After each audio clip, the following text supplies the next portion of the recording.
find such a love at our age. Whoever thought we could dance on Welcome to Couples Therapy in 7 Words. I'm your co-host, Judy Alexander, and I'm here with my husband, Dr. Bruce Chalmers. Hello, Judy. Hello, viewers and listeners. Judy, tell folks what is the exciting title of today's podcast? Well, I don't think we have quite determined that. We're going with, let's see, Betrayal and Forgiveness, Part 2.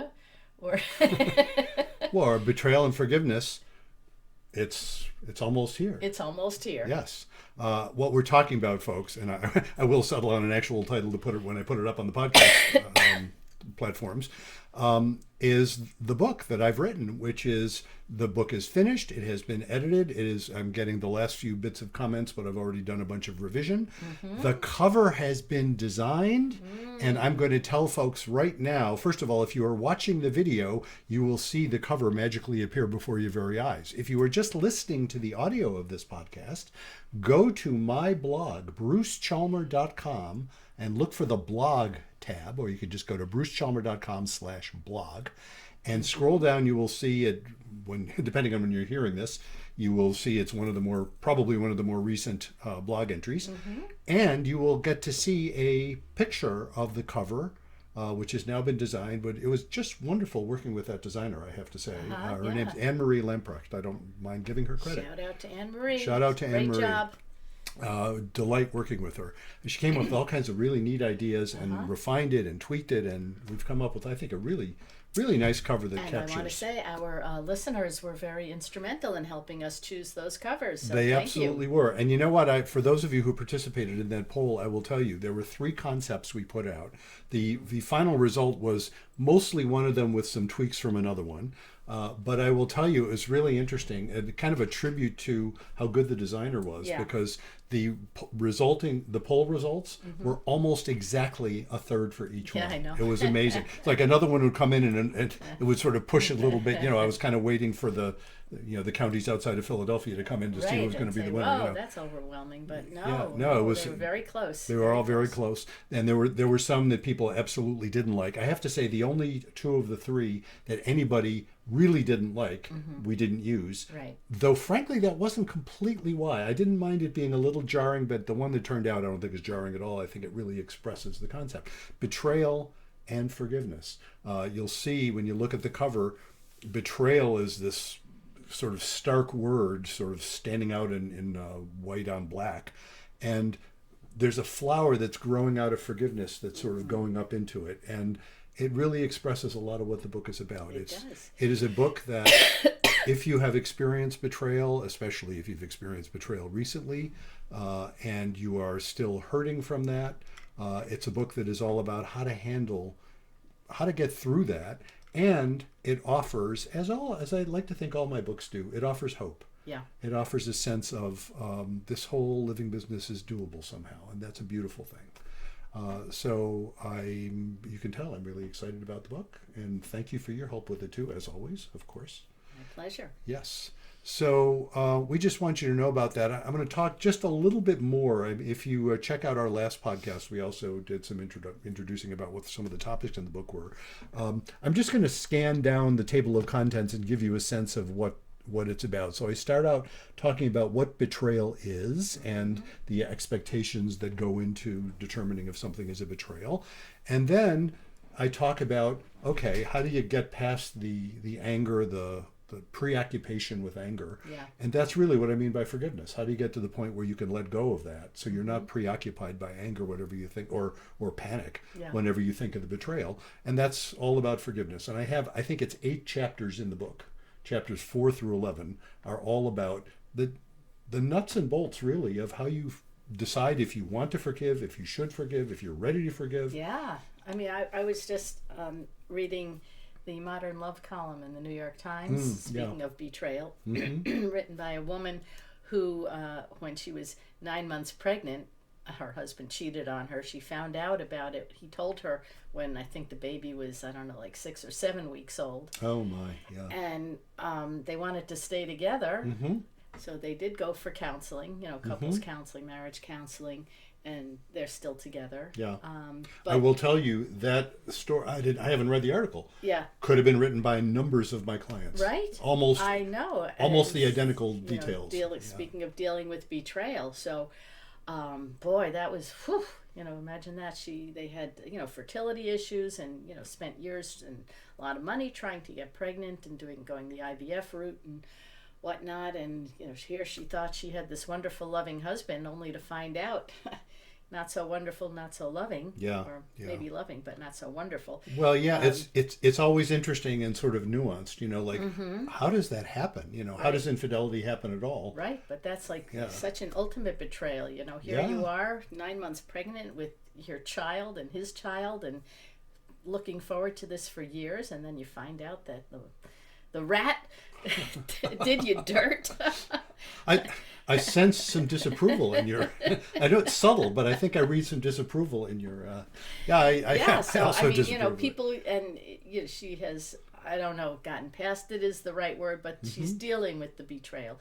So yes, it's possible to deal with betrayal. So I was thinking a lot about that because you've been writing this book about betrayal, and that is right up there with the all-time betrayals. So since you bring it up, I haven't read the article, and you have. Yeah. So it's not so much how did they, although maybe if that's in there you can say, but I'm curious, how might one? What do you think? How might one, if God forbid you were in that situation, you weren't, neither one of us has been in that situation, right. But if you were, how might you heal from, how might you come to trust your husband again? Oh, well, she said that when they were going for counseling, some things came up that she wasn't aware of in terms of what he was thinking, and had she might have known some of that during the pregnancy, she might have reacted differently. That's interesting. Yeah. Did they say anything more about that, like what the specifics were? But I can't remember. That's fine. No, it's fine. No, that's really interesting because there is that phenomenon. And it's always fascinating when there's I think it was feelings of inadequacy on his part. Yeah, it's often something like that where he doesn't bring it up. Often his not bringing it up is actually, give him some credit in a sense. Right. It's that he doesn't want to burden her with it. Right. But it makes him, this is a very charitable way of saying it, I think. It makes him vulnerable to the lure of an affair. Right. It doesn't justify it. No. And of course and he wasn't looking to justify it. And that's in terms of I think yes. So in getting over a betrayal, he owned up to his part. Absolutely. And how complicit he was in it. Yeah, and that's really crucial. That and it's interesting because you can, as I make the point in the book, you can forgive somebody even if they don't quote unquote deserve it at all. Right. You can forgive somebody if they have no sense of remorse. You would never trust them. Right. But you can forgive somebody. The interesting thing is, can you trust them? And if somebody has betrayed you in a way, and I'll have to throw in here because for the modern era, there are some folks who would say, why should we make such a big fuss of having sex with someone else? That's kind of what polyamory is about, is recognizing that this whole jealousy thing can be dealt with. It doesn't have to be a panic factor. I actually have a paragraph in the book where I mention I have met folks, especially gay men, but not exclusively. But I have met folks where, and I'm talking about monogamous relationships where the agreement is monogamy, but somebody strays, And I've met folks, not only gay men, actually, the occasional heterosexual couple as well, where it's sort of like, you didn't do the dishes. Do you know what I mean? It's like, well, that's annoying. You shouldn't have done that, but it's not that big deal. It's just sex. Most folks are not like that for reasons that I also go into in the book. Right. But there are folks who are. So it's really interesting to come to trust somebody if it really does feel like a betrayal and you're not going to change your mind that it is a betrayal. You really have to understand, they have to understand that it was betrayal. Yes. And to trust them, you have to say, well, okay, it was a betrayal now, and I have reason to believe the circumstances are now different. And even if, if the stuff that was getting in the way of our intimacy came up again, that you would address it with me rather than cheating. And that's what she would need to know. Right. And that's tricky. Again, I talk about that stuff in the book. It's really interesting. I have an example of several different couples where there's an infidelity involved. And in one case, the person who did the infidelity seems genuinely remorseful, but has no not only no clue about why he did what he did, but he just wants her to believe his protestations that he wouldn't do it again. And she doesn't trust that he understands why he even did it.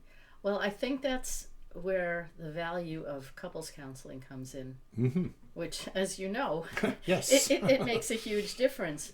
But I think a lot of people don't even consider that, Yeah. and then just say, well, let's end it right here anyway. Yeah, well, we... or can't get past that anger. Yeah, and it's interesting because another example in the book came from a friend of ours who told about going to her religious leader Right. when she found out her then husband was cheating on her, Right. and she had very young children, and she was just devastated. She didn't know how she was going to make a life without him, and she still loved him. She was angry, but she still loved him. So she went to her minister, I think I say in the book, and his response to her was, "You're crazy. You have to divorce. He cheated on you." Yeah. In other words, he just urged her to basically be angry and break up the marriage, and that was completely useless to her. Yeah.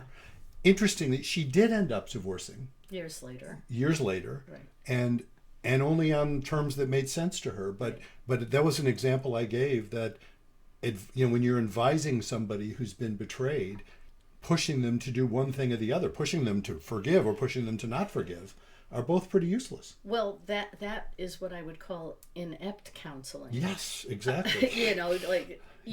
Well, as you know, you being a counselor, I like to think I'm ept. I'm not a therapist, but I try to be an ept counselor. Right, like you're not giving couples advice on what to do. Right. You're helping them process what they've been going through. I'm helping them figure out what to do, and it comes from, and I do mention this in the book too, it comes from genuine respect that I don't claim to know better than they do what they should do with their lives. Right. I just don't claim that. You can't live their lives. No, of course not. Right.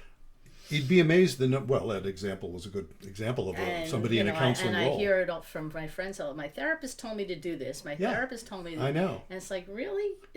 Shouldn't your therapist be letting you figure out what to do? Yeah. And now, I will note, people have quoted me as telling them to do things that I did not tell them what to do. So that does happen. People hear, I'm still responsible for how, for what I say that may get heard or misheard or misunderstood. But often, people will infer things that their therapists have said that the therapist didn't really say. There's that does happen. But I've talked with therapists directly. I'm in all sorts of professional settings where they will be telling people what to do, from this very high and mighty standpoint.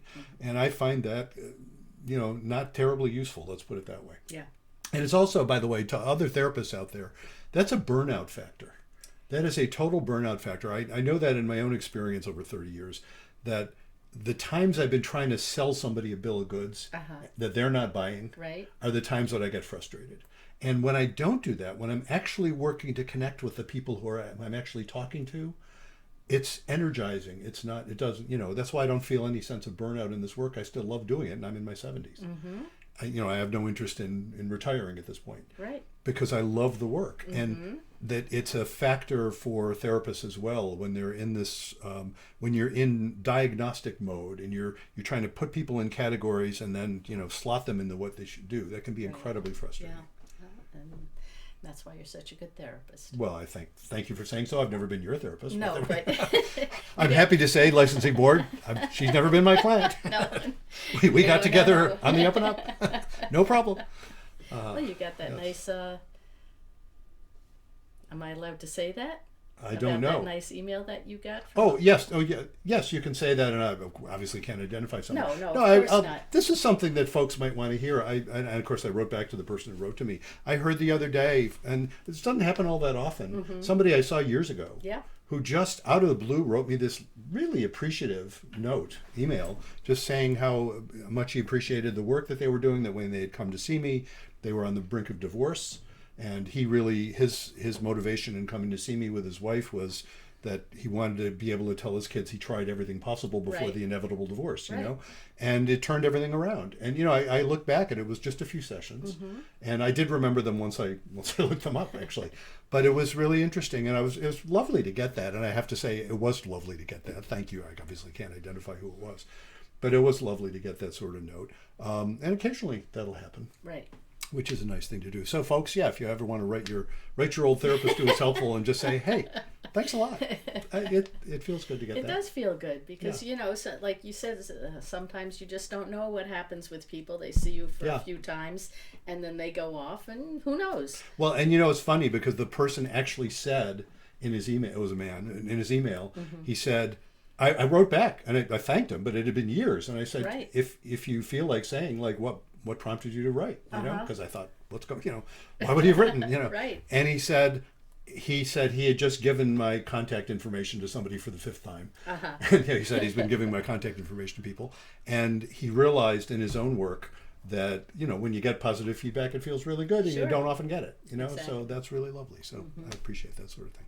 So anyway, that we've got all kinds of stuff. We've been kind of talking a lot about what other stuff is in the book. There is also, once we have my 8 chapters on how to forgive, I also note that one of the last steps in forgiveness gets us into the general topic of faith. I'm not going to go into any more detail about that other than to say, I'm not talking about religious faith and absolutely not talking about fundamentalist faith, which is, to me, that is an oxymoron. If something is fundamentalist, the way I define faith, it can't be fundamentalist because faith involves accepting the reality that we are limited in our knowledge. We can't possibly know anything for sure. Sure. So, it's interesting, at Torah study a week or so ago, one of the people who was there, I think she's a physicist, I believe, right? Or she... I know an economist, whatever, really intelligent academic professor type. And she was talking about how physicists are more and more saying, and I've read some of this stuff too, more and more saying, we don't know stuff. Yeah. We think we know stuff. We don't know how it all works. The more they get into these really weird things like in quantum, theory and stuff like that, we don't understand a lot. Right. And I just find that kind of gratifying. It's like, of course we don't understand a lot. That's a key to a lot of the therapy I do with folks, is recognizing, we have it's funny, I was just having this conversation earlier today with a couple where, and they've been doing great work themselves. I mean, look, the work that happens that heals people, they're the ones doing the work. I'm there helping, they're doing the work. And the work they're doing is really all about loosening up a lot of the categories where, I was commenting on how it's not about disagreeing or agreeing. It's more about, well, I feel this and you feel that, and we've got this blob full of feelings, and isn't that interesting? And based on that, we're going to do the best we can. But the fact of disagreeing doesn't have to be a crisis. Right. And it tends to become a crisis when people panic about it and think, oh no, this is... You get that hair trigger reaction. Yeah, exactly. So the ability to sort of soften those categories is a lot about, what a lot of, I think, the sort of egghead types, of whom I have some affinity, with whom I have some affinity, especially given that I don't have much hair up there, would call epistemic humility. That notion of epistemic humility, it's like epistemology having to do with what you can know and how you can know it. And epistemic humility is all about saying, we have to be kind of humble about what we can possibly know. Fundamentalism is the opposite of epistemic humility. Well, I think some people like certainty. We all like certainty. Yeah, and are threatened and afraid of the unknown. Oh, absolutely. Oh, of course we like certainty.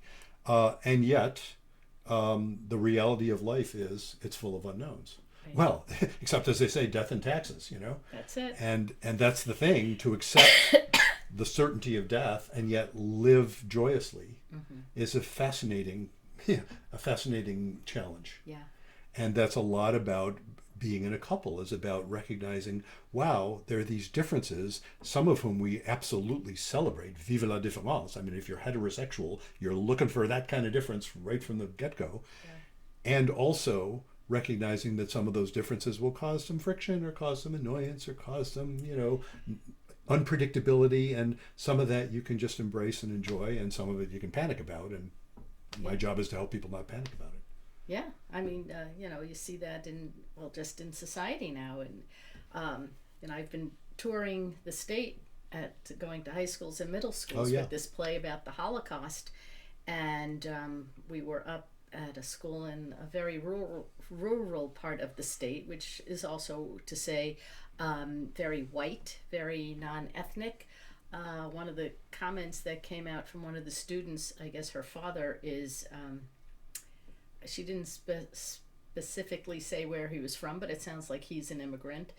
And I guess she has faced a lot of anti-immigrant sentiments from the community because it's the unknown. Yeah. You know, and she said she's so sick and tired of hearing comments on how the immigrants are ruining the United States when her own father is an immigrant. Well, and of course, everybody, including indigenous people who came from Asia originally, Right. everybody here is an immigrant. And ultimately. and some other kid raised her hand and said, you know, if we look at it, everybody in this country is an immigrant. Of so course. I thought that was really nice. Yes, absolutely. Yeah, that sense of looking for certainty. Yeah, so, you know, we yeah. see that a lot going on now with, you know, the rise in anti-Semitism. We do. And you know what I'm often, it came up in my conversation with a couple this morning, you know, I'm often at pains to point out to folks, the solution to this stuff, the solution to these tendencies isn't to reject the tendencies. It's to incorporate them. It's to understand them. Because why is there racism? Why is there anti-Semitism? Why is there this general sense of, oh, that's different, so I'm afraid of it? It's the other and the unknown. It's the other, and there's a reason for that. You know, in evolutionary terms, you can't just dismiss that completely. There's a reason why we tend to be, you know, we lump together things. It's not about fairness. We lump together things and, you know, leap to conclusions about things being dangerous when they are in fact not. And of course often miss when things in fact are dangerous. But that sort of tendency is not something you can just, you know, extinguish. You have to be able to integrate it, incorporate it. It's like, isn't that interesting? You know, well, yeah, no wonder that bothers you. And there's all these other things too. Isn't that something? You know, that's how it becomes possible to transcend it. And you know, the lovely thing about our particular species of primate, which we are, is we have these really elaborate neocortices. You know, all that stuff that's up on top. Yeah. And it literally, when you think about the word reflect. Yeah. Now here I'm wading into neurological territory and sounding like I know what I'm talking about. Go right ahead. Let me put my lack of qualification right there on the table. But I did have, you know, some rigorous courses in physiological psychology back in the Lincoln administration.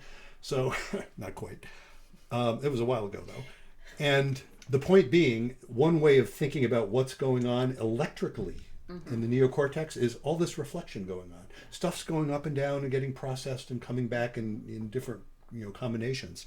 And so what that gives us the ability to do, several things. It gives us the ability to reason, to figure out complex, abstract, you know, sort of chains of thought.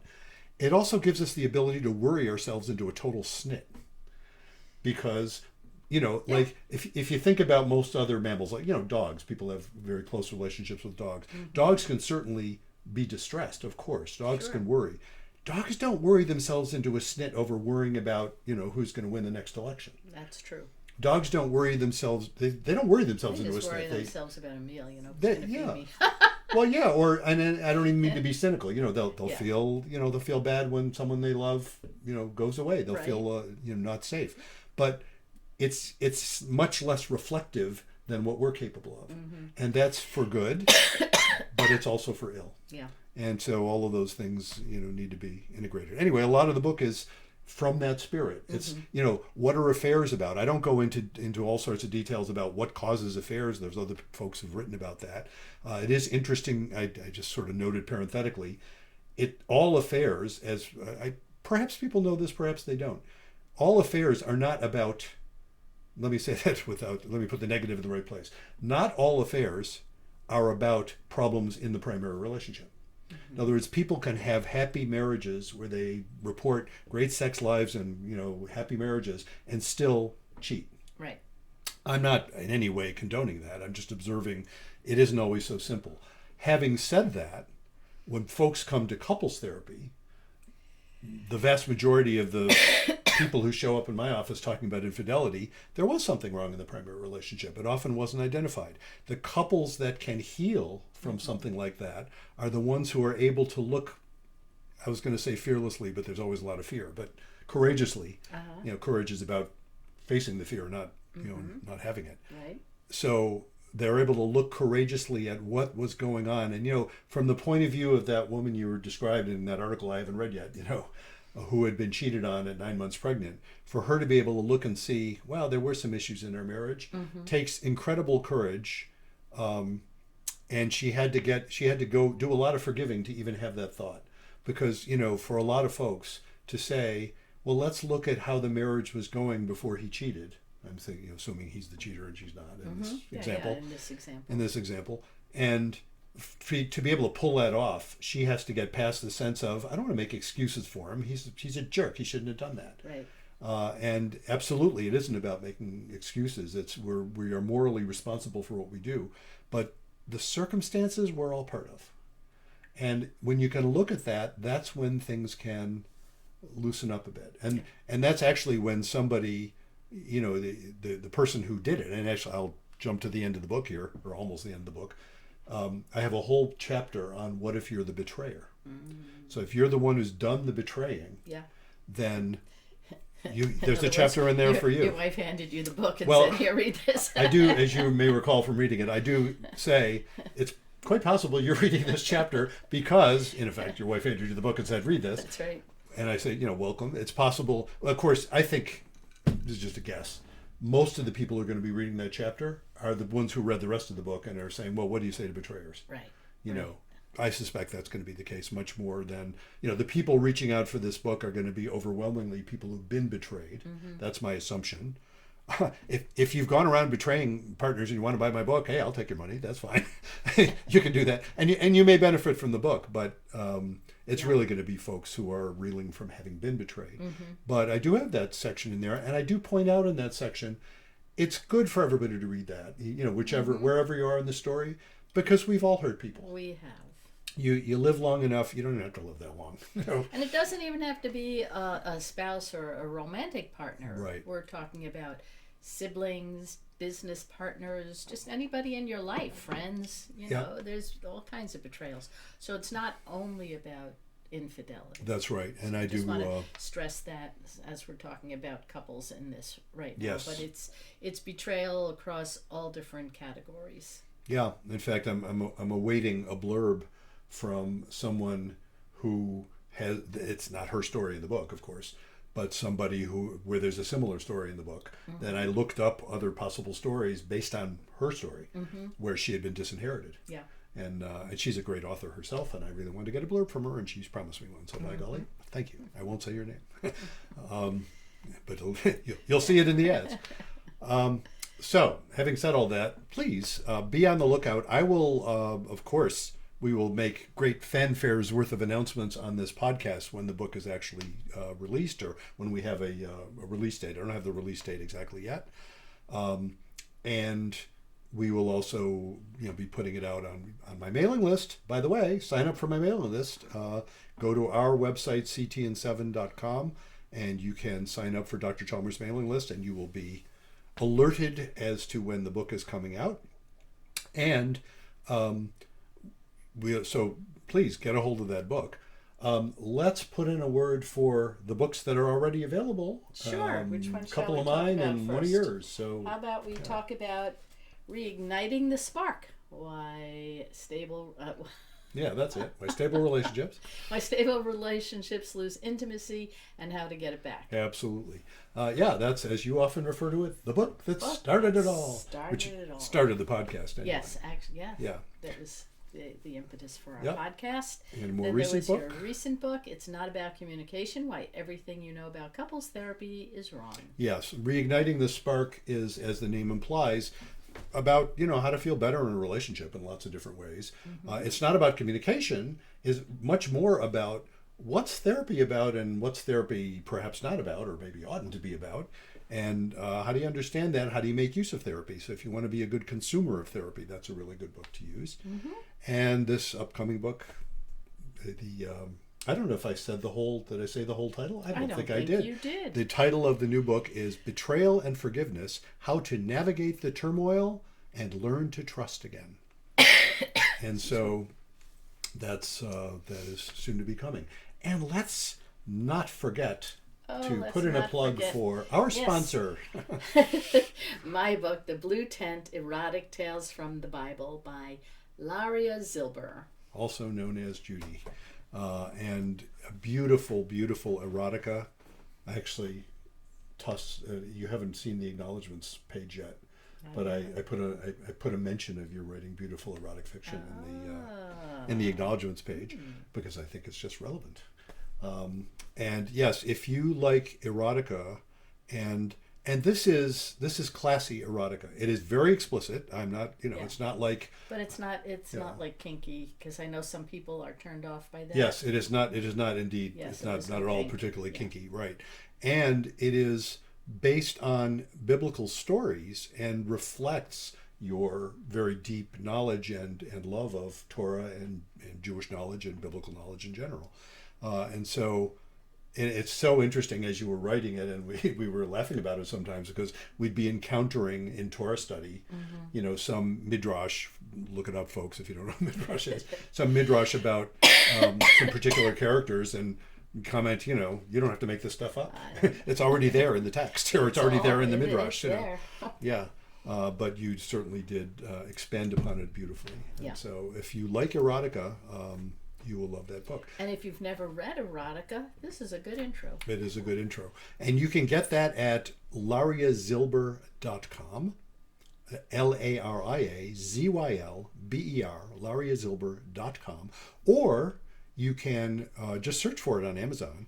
If you search for The Blue Tent Erotic Tales from the Bible. Now, don't just search for the Blue Tent, or you will get blue tents. They will show you merchandise, blue tents. You don't want that.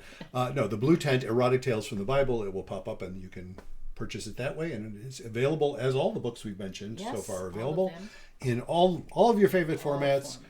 Kindle and audiobook, and of course on paperback. And the audiobook for your book, you did the beautiful narration. And the audio for your books. And I did the narration for mine. Exactly, yes. So. And we're told we have nice voices. That's what people have told us, and that encouraged us both to do those narrations, by golly. And it's not mere coincidence that you referred to, going around in a performance where you were, in fact, are the narrator of the performance. And they knew just who to call to get a really wonderful narrator for that sort of thing. So I think what else we want to tell people? Just, hey, tell folks about our podcast. Right. Like us, share us, follow us. Absolutely. And so until next time, remember, be kind, don't panic, and have faith.